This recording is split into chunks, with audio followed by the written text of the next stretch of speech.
All right, y'all, Coach Dustin here. We're gonna talk about 2 must-dos for joint health. Typically, when we think about the health of our joints, we often think that our joints are almost like tires. Like over time, as we go through life, that our joints wear out like the tires do on our car, and we're just gonna have to get them replaced. Well, that is not the case whatsoever. There are 2 things that you must do to maintain that joint health so your joints will last for a long, long period of time. The first one that we have to think about is managing inflammation.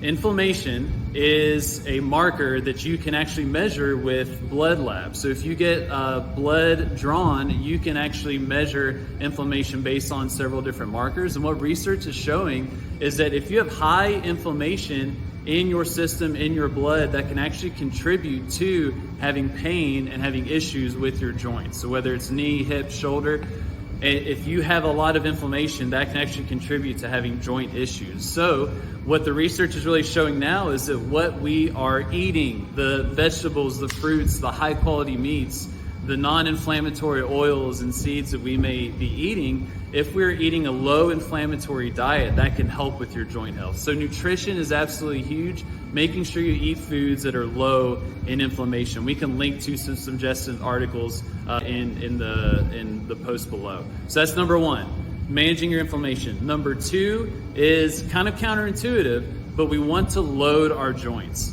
Typically, when we start to have joint pain or we feel like we're having joint issues, we typically kind of revert to rest, right? Or that may even be recommended to you by a healthcare provider, but we want to do the exact opposite. We want to exercise. We want to move those joints because when they are loaded with exercise, when they experience that kind of stress, it actually promotes them to improve in terms of the joint health, and those surfaces respond really well. Now, the tough part and the challenging part, and this is what we specialize at Stronger Life, is finding an exercise of variation for you that you can load your joints, but do it in a manner that it doesn't hurt. And that is our bread and butter. That's what we're really good at. So 2 things, 2 must-dos: manage your inflammation and then load your joints. If you do those 2 things over a long period of time, you're gonna maximize the health of your joints.